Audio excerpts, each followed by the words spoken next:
Intent. Intention, purpose, object, goal, and plan. Intent. It's what's in your heart. A person may think their own ways are right, but the Lord weighs the heart. Narcissists may fool everyone else, but God knows what's in the heart. They may look to us very devout in their religion, but God sees deep within their heart. But the Lord said to Samuel, "Do not consider his appearance or his height, for I have rejected him." The Lord does not look at the things people look at. People look at the outward appearance, but the Lord looks at the heart. God sees past our appearances. He sees the inner man. He sees our thoughts. He sees our plans. He sees our motives. He sees what's in our heart. He knows our intent. The very reason God has chosen you is the very reason that the narcissist has targeted you for abuse. All a man's ways seem right to him, but the Lord evaluates his motives. God knows what these narcissists are, and God knows their intentions. Intentions to harm. Intentions to harm you. If you think for a moment that narcissist in your life, the narcissist that is abusing you, really didn't mean it, think again. If you think that the narcissist is clueless to the fact that she has hurt you and that she didn't intend to, then you are the one that's clueless on how evil they are. Once you are in the crosshairs of a narc, you are a target for life. This is why going full no contact is very important for your safety, physically, emotionally, and spiritually. Narcissists will never stop or change their ways.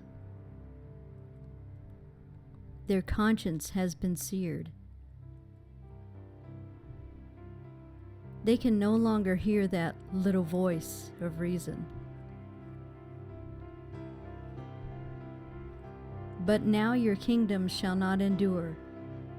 The Lord has sought out for himself a man after his own heart, and the Lord has appointed him as a ruler over his people, because you have not kept what the Lord has commanded you.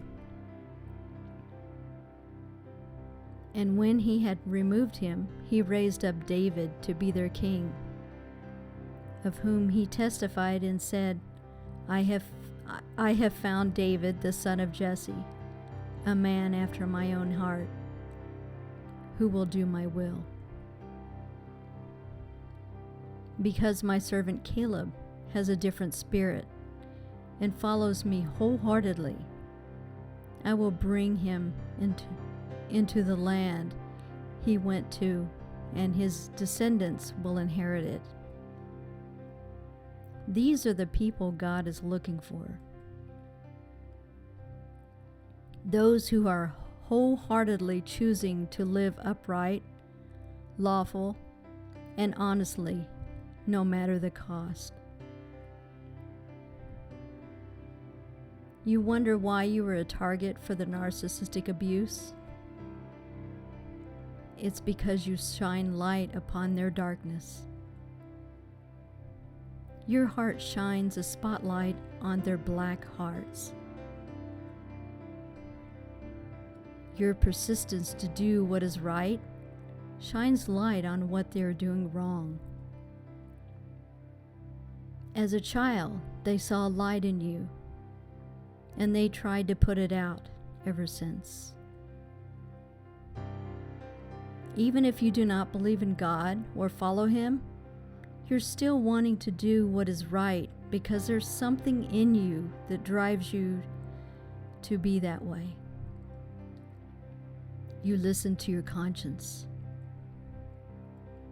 They no longer they no longer have a conscience. They're empty inside. No light exists, only darkness, cobwebs, and maybe a few snakes. But no light, or even as much as a spark. It's pitch dark inside them. The eye, or intent, is the lamp of the body. So if your eye or intent is sound, your entire body will be full of light. But if your eye or intent is unsound, your whole body will be full of darkness. If then the very light in you, your conscience, is darkened, how dense is that darkness? Because of all of their deceptions, it may be hard for us to discern between genuine and a narcissist. But to God is very evident. It's black and white. There is a generation that are pure in their own eyes and yet is not washed from their filthiness. This sounds like today's narcissistic generation. They have not and will not repent because they believe they're entitled to abuse you. Transgression, like an oracle, speaks to the wicked deep in his heart. There is no fear or dread of God before his eyes. He flatters and deceives himself in his own eyes, that his iniquity will not be found out and be hated. The words of his mouth are wrong and deceitful. He has ceased to be wise and to do good. He plans wrongdoing in his bed. He sets himself in a way that is not good. He does not reject or despise evil. Psalms 36 describes the narcissist so well. We don't see a little man in a red suit with a pitchfork. So we think that people will eventually feel guilt or remorse for what they have done. We think that they will come around. I don't blame the devil for the evil abuse we have endured. I blame the evildoer. They chose to do the evil things they do. They do know what they are doing, and they very much intended to hurt you. Everyone knows the devil is evil. You don't have to be a devil worshiper to be evil. Narcissists are people who will do everything they can to get away with to inflict harm on you. Some openly inflict harm on you, daring others to do something about it. This is evil. Evil is their intent. Boys, lads, let no one deceive and lead you astray. He who practices righteousness, who is upright, conforming to the divine will in purpose, thought and action, living a consistently conscientious life, is righteous, even as he is righteous.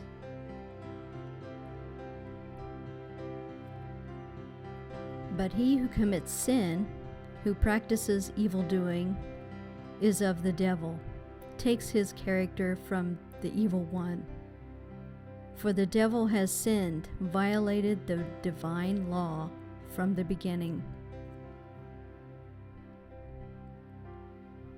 Now, if not before, you have a good idea of the intentions of the narcissist in your lives.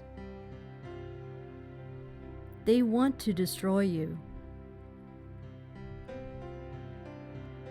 If they cause you to destroy yourself in the end, they are satisfied. To them, it's a game. To us, it's life or death.